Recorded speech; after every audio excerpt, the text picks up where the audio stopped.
Imagine you're on a train, gliding smoothly down the tracks. Are you moving? Relative to the passenger across from you, no. But relative to the station you just left, you're flying by. This choice of viewpoint is what physicists call a frame of reference. It's the background grid against which we measure all motion, because all motion is relative. There are two main types. An inertial frame is one moving at a constant velocity, like our smooth train. In this frame, the laws of physics are simple and predictable. An object at rest stays at rest.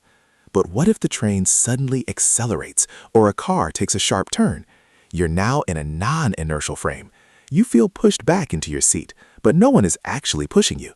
That's a fictitious force, an illusion created solely by the acceleration of your reference frame. The same goes for the outward pull on a merry-go-round. It's not a real force, but an effect of your spinning world.